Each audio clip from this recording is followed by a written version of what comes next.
The light of Tratak materializes all those possibilities which are hidden in the darkness of human thoughts. Tratak is the only sadhana that Vivekananda used to do continuously. Apart from this, there have been many great men who have done this one sadhana all their life. But there is no doubt what Tratak actually is and what it has been made into, that it has not remained in its real form. That is why in this video, not only will you know what Tratak practice actually is, but I will make you aware of a 3-step practice through which you can transform your thoughts into reality. Patanjali writes in his Yoga Sutra that when the mind settles on a thought and the vision remains firm, then there is an energy inside which locks the thought from the imaginary world to the real world.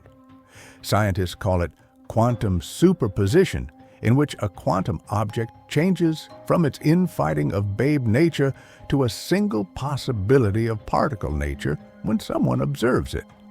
If we look around us and see everything that man has created is just a thought before becoming an object, which was present in the form of waves of a wave in some corner of the neuron of his brain.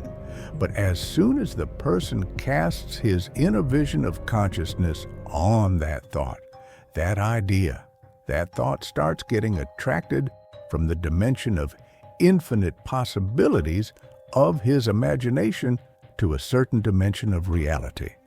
And soon after some time, it gets manifested in physical reality. This is called the law of attraction or manifestation, which people have been referring to in their different books. But you will be surprised to know that Tantra, which is far beyond all this, which sees this universe as a huge mind of God, can create such waves of possibilities in it, which give birth to the same circumstances and coincidences in the life of that person, whose desire he had put in this cosmic mind of God. During 1935, a famous thought experiment of Australian physicist Edwin Sading expressed the possibility that perhaps the occurrence of manifestation is indeed a real event. He said that showing the dualistic nature of a substance in the quantum world is just like I flip a coin, and until I flip a coin, I will not be able to see it. That coin is closed between my palms, so that coin exists in a state in between, beyond both the states of heads and tails, which exists in the form of a wave of possibility. And only when I remove my hand, that coin chooses one of the two states and expresses itself in it.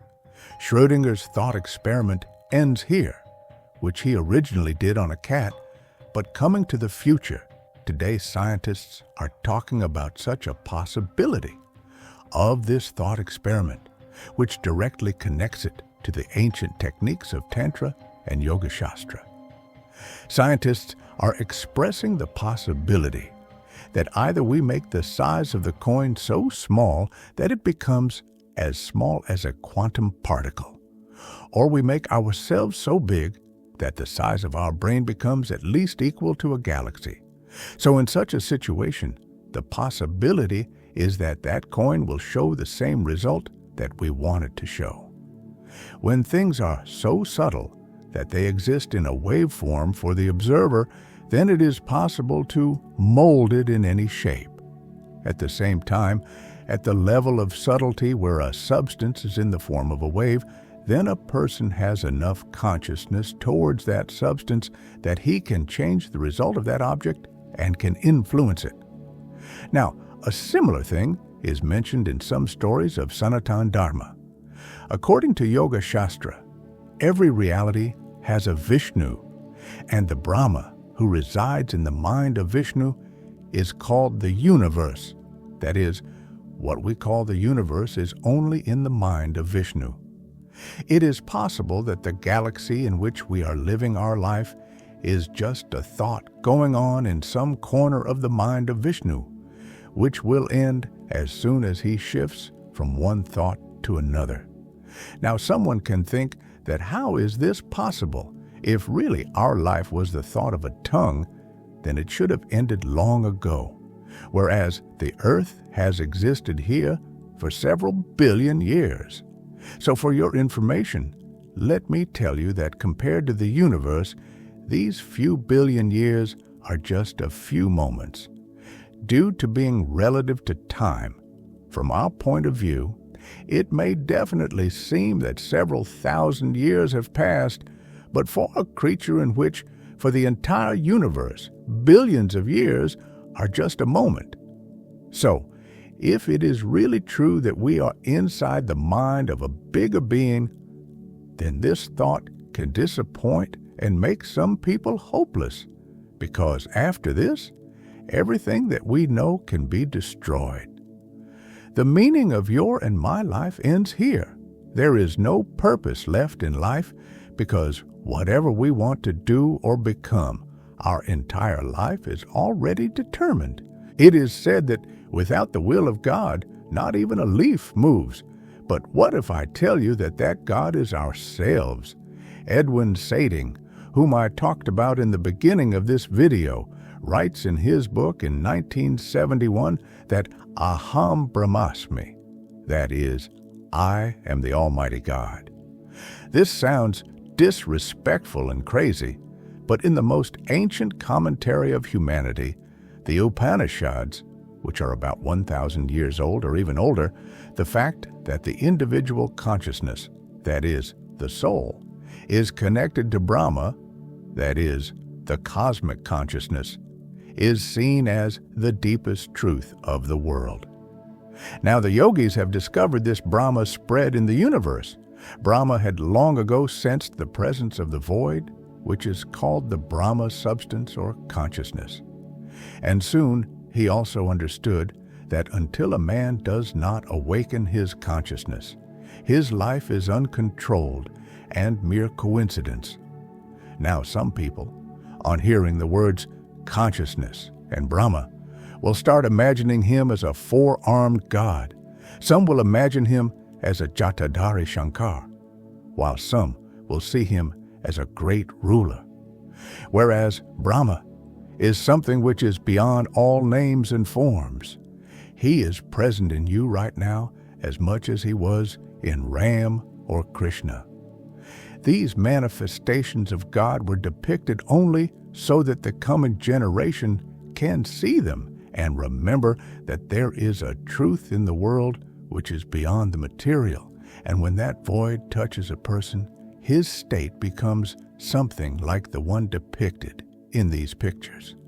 This was only so that we can get inspired by them and meditate on them and reach the real Brahma, the atheist consciousness which is beyond these pictures. First step, awaken your consciousness. First of all, sit in a quiet and moderately lit room and light a candle or diya. But this darkness is only so that we do not get distracted. Now straighten your spine, and while sitting in this posture, keep your shoulders straight and make sure that your breath is so steady that your shoulders do not move. Maintain the instability of your breath for some time. Correction of breath is the most important part of this sadhana because it is directly related to Lord Vishnu. Just as our breath is the center of the physical and the non-physical, Lord Vishnu also comes in between the physical and the great void. Our breath is neither so physical that it is solid and gross like the body, nor so non-physical that it is void like consciousness. When a person touches his breath in the middle of consciousness and the body, he is in that state, which is the state of Mahavishnu, because like matter, Brahma has three states: gross, prana, and void. Gross state is that part of consciousness which is completely physical and lifeless, in which there is no consciousness at all, which is represented by Brahma. Then Sun or Brahma is that part of consciousness which is spread in the whole universe. It is eternal and does not take any body. It is formless, choiceless, and great void and is free from any effect of time and science. It is represented by Shiva, that is, Mahakal. Among these, only Vishnu is the one who comes in between the gross and void, due to which life flows in matter. In the first stage of this sadhana, first of all, we will take our life to the cold, Agya chakra, where the pineal gland is located. Then after that, we will stay our life on the flame of Tratak, and will remain conscious towards it, and will maintain awareness. The formula is that when you do this, where you are focusing your attention on Tratak today, there your thoughts will be tomorrow, and certainly when someone stays conscious towards it by flaring up life in his thoughts, then those thoughts definitely manifest. Now, first of all, inhale from the joints and fill your breath up to your navel. Now hold your breath for 4 to 5 seconds. Now from here, we will exhale our breath in 3 steps. Take your attention to the Muladhara chakra. Now, with the sound of A-ah in the mind, inhale the breath from your stomach to the navel only. Exhale. Now exhale your breath from navel to heart with the sound U, and pause at this point for a moment.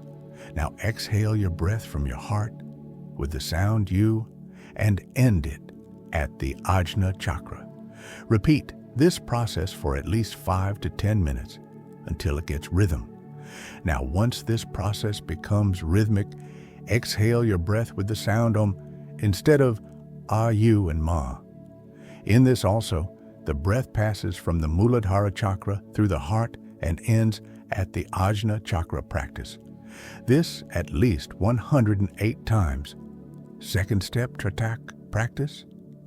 Now slowly open your eyes and look at the law kept in the room. Also notice that after the previous practice of breathing, your breath is naturally ending at the Ajna chakra. You may feel a little sensation at your Ajna chakra and a feeling of such bliss, which you have never felt before. This bliss should touch your pineal gland exactly when your breath has been exhaled up to 90% and the remaining 10% are being exhaled. If you are not feeling any sensation on your Agya chakra, then practice the first step properly, because this will happen only when the first step is done properly. Now, when your breath is repeatedly touching your Agya chakra, maintain awareness towards the law of Tratak. Tratak means to stare at one thing and maintain your consciousness towards it. Real awakening, which is also called being aware.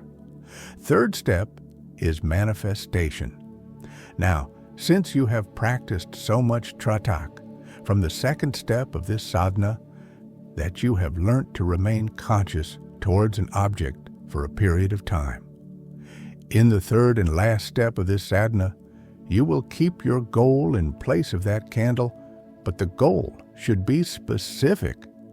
If you want to earn money, then you will have to write the exact amount on paper and do Tratak on it, which you want to achieve by the end of the year.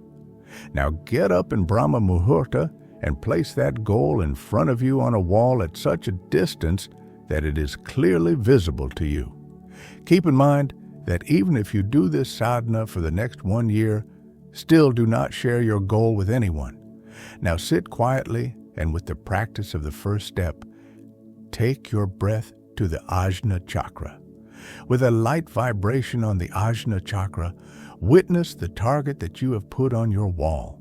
Keep in mind that you try to see that target through both your eyes. Now close your eyes. It is possible that some people's eyes may feel drawn towards their Ajna chakra. This is a very good sign.